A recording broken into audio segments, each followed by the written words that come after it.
जब कभी आप दूसरों के लिए गड्ढा खोदते हैं तो उसमें खुद भी गिर जाने का डर रहता है। ये बात हमको न्यूजीलैंड ने पिछले साल बताई थी और सिर्फ एक आध पॉइंट्स में नहीं बताई थी, 3 मैच जबरदस्त हरा के ये चीज बताई थी कि भाई दूसरों के लिए गड्ढा मत खोदो, उसमें तुम भी गिरोगे। लेकिन टीम इंडिया ने कहा हमको ये बात माननी नहीं है, हम वही करेंगे जिसके लिए हम बेहतर जाने जाते हैं। हमने फिर वही काम किया और फिर वही मुंह की खानी पड़ी। लगातार मतलब पिछले 6 मैचों की अगर बात करें टेस्ट क्रिकेट में इंडियन कंडीशंस में ही, होम सॉइल पे ही, तो ये चौथा मैच है जो टीम इंडिया हारी है। पिछले साल 3 न्यूजीलैंड ने हराया था और दक्षिण अफ्रीका ने, और बीच में आप वेस्ट इंडीज से 2 मैच जीत के बड़े चौड़ हो रहे थे। लेकिन आज वर्ल्ड टेस्ट चैंपियनशिप की जीतने वाली टेस्ट टीम ने बता दिया, उस बवूमा की कप्तानी वाली टीम ने बता दिया कि वो क्या कर सकती है, और 15 साल बाद टीम इंडिया को उसी के घर में हराया। अब इंडिया को इंडिया में हराना उतना कठिन काम नहीं रह गया जो एक दौर में हुआ करता था। न्यूजीलैंड ने उसके दरवाजे खोले थे और अब हर टीम पीट के जा रही है। जी हाँ, पीट के जा रही है, क्योंकि आपसे लो स्कोरिंग भी चेज नहीं हो रही, 124 भी आप चेज नहीं कर पा रहे। 4th इनिंग थी, इसका मतलब ये नहीं कि आप खेल नहीं पा रहे। दिन तो 5वां नहीं था ना, दिन तो 3रा ही था, और पिच आप ही की बनवाई हुई थी। बड़ी अटकलें लग रही थी इस बात को लेके कि पिच की डिमांड किसने करी, क्या क्यूरेटर ने अपनी तरफ से पिच दे दी। तो गौतम गंभीर ने इस बात का खुलासा कर दिया प्रेस कॉन्फ्रेंस में कि हम ही ने क्यूरेटर से ये ऐसी पिच मांगी थी और हमने जो डिमांड करी थी एग्जैक्ट हमको वही मिला। तो भैया गलती कहाँ हुई? गंभीर ने इस पे भी जवाब दिया कि बैट्समैन से ही गलती हुई, इंडियन बैटर से ही गलती हुई।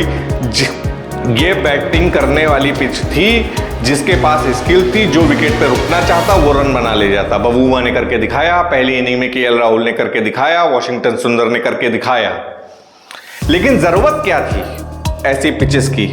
क्या आपको इस बात का अंदाजा नहीं था कि अगर आपके पास रविंद्र जडेजा हैं, कुलदीप यादव हैं, वॉशिंगटन सुंदर हैं, अक्षर पटेल हैं, तो उनके पास भी हार्मर हैं जो पाकिस्तान में अच्छा करके आ रहे हैं।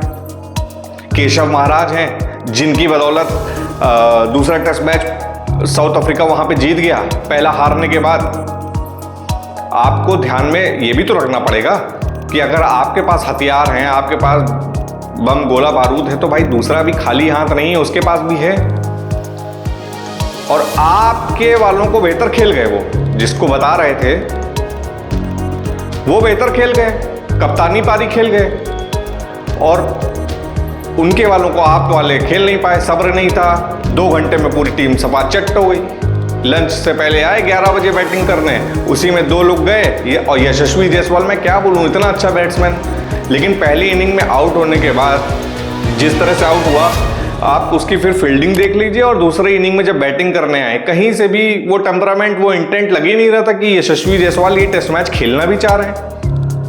नहीं लग रहा था, टू बी वेरी फ्रैंक। मैं कभी यशस्वी जायसवाल के लिए मैंने ऐसी बात नहीं करी, लेकिन अगर आपने एक बॉल बैठ के देखी होगी, क्योंकि मैंने देखी, तो यशस्वी जायसवाल की चाहे फील्डिंग हो और दूसरे इनिंग में जब वो बैटिंग कर रहे हैं, भले ही उन्होंने 3-4 बॉल खेली, वो लग ही नहीं रहा था कि बैटिंग करने के मूड में है, वो टेस्ट क्रिकेट ये वाला खेलने के मूड में है। ऐसा तो कोई वर्कलोड भी नहीं था उनके ऊपर। लेकिन बहरहाल टीम इंडिया को चीजें समझनी चाहिए। गौतम गंभीर ने साफ किया कि भैया जिसके पास स्किल होती, जो थोड़ा सा रुकना चाहता विकेट पे, वो रन बनाता।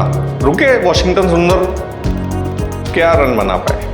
उनका साथ देने के लिए कोई नहीं टिका था। ध्रुव जुरेल, यशस्वी, केएल राहुल तो मतलब ऐसी बाउंसर पे चले गए। ऋषभ पंत हाथों में देके चले गए। कौन रुकना चाहता था? कोई नहीं। अगर भाई देखिए, अब टीम इंडिया वो टीम इंडिया नहीं रही जो एक स्पिन पे महारत हासिल करती थी। जब टीम में सचिन तेंदुलकर, वीरेंद्र सहवाग, खुद गौतम गंभीर, सौरव गांगुली, राहुल द्रविड़, वीवीएस लक्ष्मण एक से एक महारथी होते थे स्पिन खेलने के लिए। नो डाउट उस दौर में टीम इंडिया का कोई मुकाबला नहीं था, भले ही आप 4th इनिंग में बैटिंग कर रहे हो, दिन चौथा हो, 5वां हो। टीम इंडिया ने मैचेस जीते हैं शेन वॉन के अगेंस्ट, मुथैया मुरलीधरन जैसे स्पिनर्स के, दिग्गज स्पिनर्स के, क्योंकि उनके पास स्पिन खेलने की एक स्किल थी। वो अब के बैटर्स में नहीं है।